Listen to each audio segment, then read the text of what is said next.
जय सरदार, जय सरदार। सरदार eight 150 unity માર્ચના કાર્યક્રમમાં આપણી સૌની સાથે મંચ ઉપર ઉપસ્થિત સર્વ પૂજ્ય સંતોના ચરણોમાં વંદન કરું છું। ભાજપ પ્રદેશ પ્રમુખ શ્રી જગદીશભાઈ વિશ્વકર્મા, મારા સાથી મંત્રી શ્રી ઋષિકેશભાઈ પટેલ, શ્રીમતી દર્શનાબેન વાઘેલા, અમદાવાદ મહાનગરપાલિકાના મેયર શ્રીમતી પ્રતિભાબેન જૈન, સાંસદ શ્રી દિનેશભાઈ મકવાણા, શ્રી નરહરિભાઈ અમીન, મારા સૌ સાથી ધારાસભ્ય શ્રી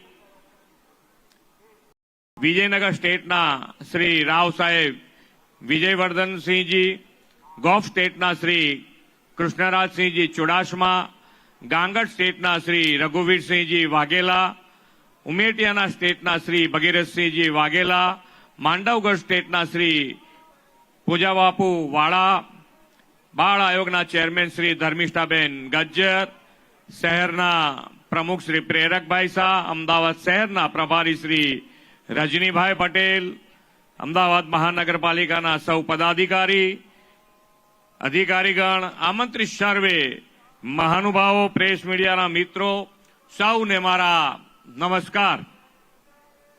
વિશ્વ નેતા અને આપણા લોકલાડીલા વડાપ્રધાન તથા એક ભારત શ્રેષ્ઠ ભારતના પ્રેરણા સ્ત્રોત શ્રી નરેન્દ્રભાઈ મોદીના નેતૃત્વમાં દેશભરમાં સરદાર સાહેબની 150મી જન્મ જયંતિ ભવ્ય ભવ્ય ઉજવણીનું આયોજન થયું છે।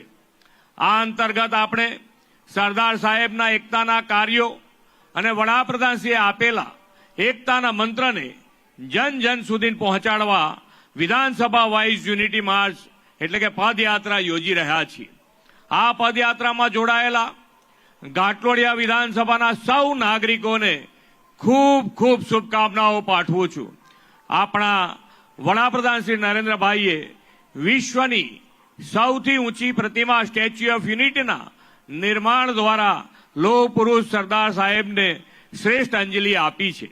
સરદાર સાહેબની આ પ્રતિમા વિશ્વભરમાં ભારતના સામર્થ્ય અને ગૌરવવંતા ઇતિહાસનું જીવંત પ્રતીક છે।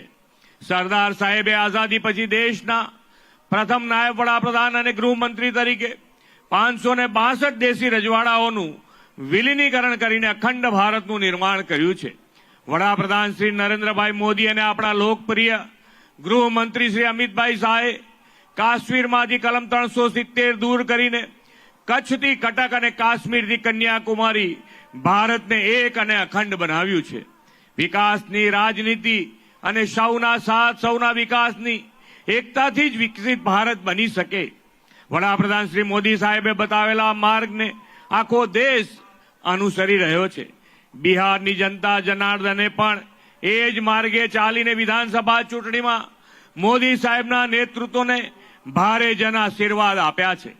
રન ફોર ડેવલપમેન્ટ, વિકાસની રેસમાં સૌના સાથ સૌના વિકાસ, સૌનો વિશ્વાસ અને સૌના પ્રયાસના મંત્રથી ભારત ત્રીજી મોટી આર્થિક મહાસત્તા બનવા તરફ શ્રી મોદી સાહેબના નેતૃત્વમાં આગળ વધ્યો છે।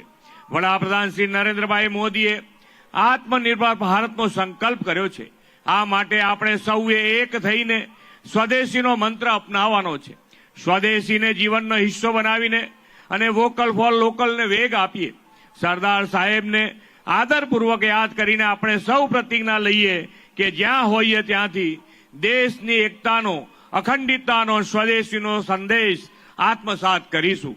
વિકસિત ભારત 2047 સૌ એક બનીને સાકાર કરીશું એવા વિશ્વાસ સાથે વિરમું છું। ભારત માતા કી જય, વંદે માતરમ, જય જય ગરવી ગુજરાત।